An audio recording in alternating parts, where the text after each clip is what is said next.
Mama mo wi amusi eh single mother. Time na order that woni wa kwhye koda no. No single mother. Say unya single mother. It one am single mother no ba. Mo a. Nya ha ni gan ache a. Bi aje bus stop ni. Kaya next week your driver say money oyi mokohie afoda. Chike o ba lodu o ba mobu. You do a problem here be. You don't do a problem. Mama, me nyame a wo suru pamoto say mamu ma adwuma no nya din e man krofo na ani omo ba no e na ye say ye krofo na ani omo ba no obi mo si omo pe me pabo fai me so nam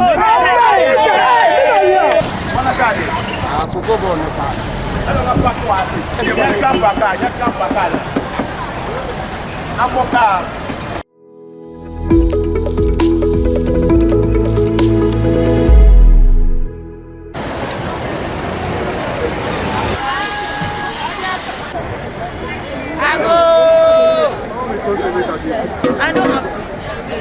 I beg you.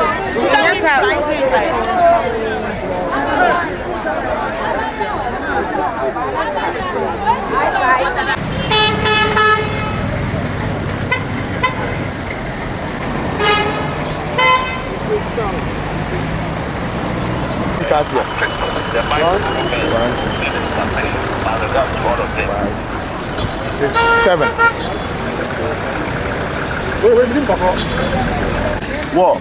Wo be osukrote wo ye gan ko mepe ni pa yan fai come on in mami me jinye inya mi me ye mi no ni water wo pe jigan ache ni ka nyumo na e ka wo bi kete e ko la ka nyumo na ni shan wo mi se ba wo bo ni mi ni wa sani efe tomo dabe ka nyumo na asane wo bogo mini shower fe as Ghanaians what friend Ghana be you what president e wo aka wo ba no ba charge shi e ke wo pe aka nya shi tra mi ba hi me pa nya fai this is the last time ni ma ba bi ene ni ke jo ba wi ne ke come on madam no water wo ji kasa nya flow nya ho anya ni mo ko ke nya better ni O fa ni a wo che ni ma job o. She you learn Kenya Suba or the work class and he said,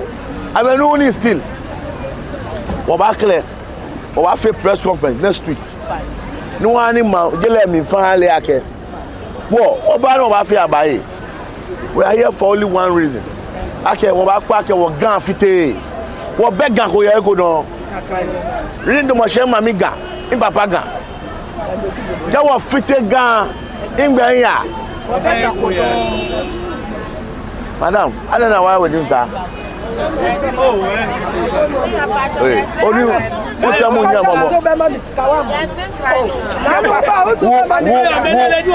who bribe now? Bribe. Me my bribe. I say, I'm making it. Me pay your fine. Mutia say, na mo book for 4 weeks. Mo more respect. Respect. I'm with the mammy no. Only different is say, you have my appointment. Thank you. But for 4 weeks, to me, I am mayor. Wait, bet to be the mayor. Mayor, dear, who in answer about call a stream about the mayor. Papa, we bet to be a mayor. We bet to be a mayor. Mammy, we bet to be the mayor. Oh, to be the mayor.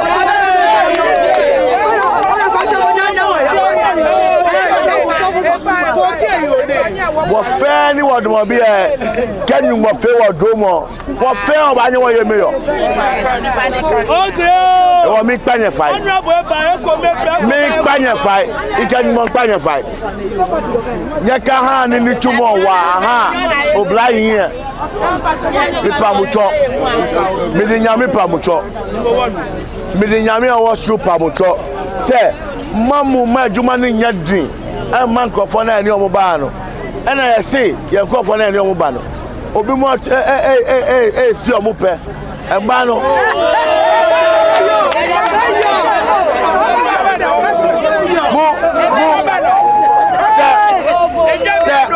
se o mo bi dada o say oh I had me di be ma wo enti ma me fa wo enko hye baby onko miamia wo na ode wanu fudi agba wanu ni free o se ya pamu a ye be pamu afede hu na de abobo no na mo wi amu se ye single mother time na order da wuni wa ko hye koda no say you single mother it one am single mother no ba mo a me pa mo cho me pa ye fai ya ha ni gan ache a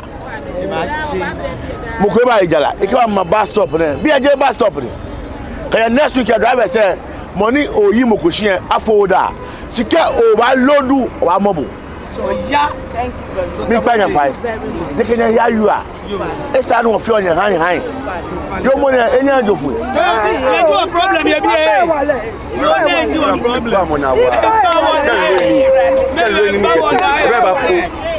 Mama, Mama, can't say me cho. Me pabo five. What about me go to na so nem? Me pouch. Oh yeah, me nana. Me oye me nana me pabo five me so nam bado no tawo ni ma fe no bo ngbele pabo five no yasa me no honey no naushka oh no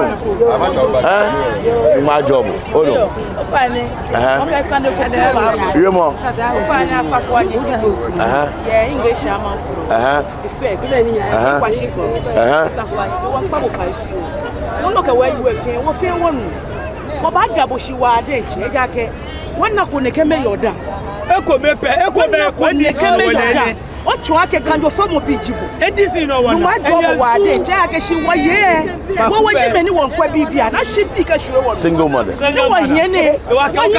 University. One no walk. One call low. You be in what home you feel. What back on you about home? What government tell if I can just blame? Okay, how will you home? Me say one face la market. Tuesday market.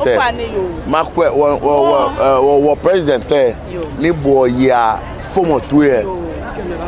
E how common fan need da.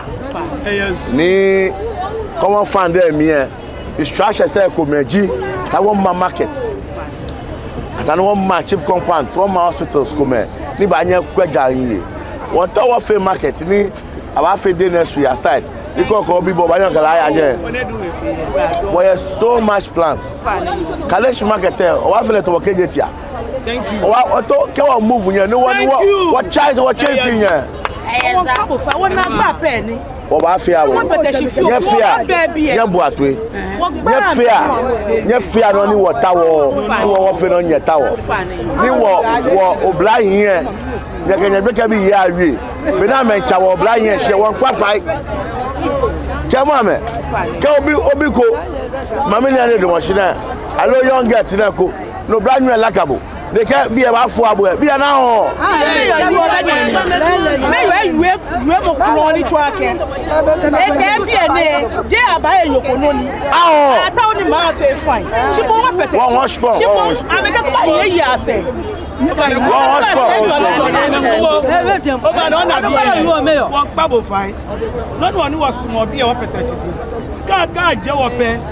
Well, we make a control here. I'm a jolly member of my BFA.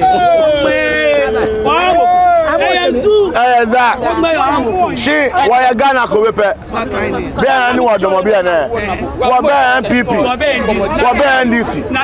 Why a president take me? Mama. She NDC like a president. Nakai. She no try to get NDC no boy. But what said he be this? What make by a fight? You mark when you know. You mark join you. And I any anya. Ninya suba nya chake.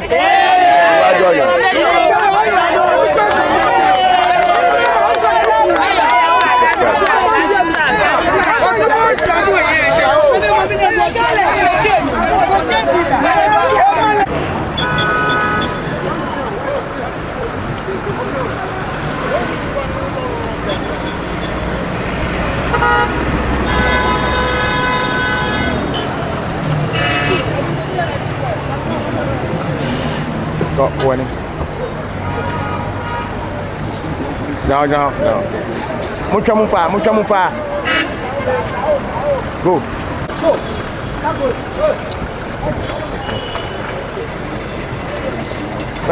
The other one is there.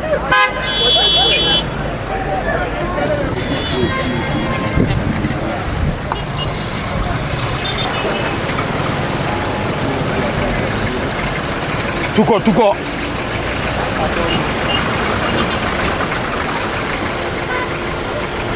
Data.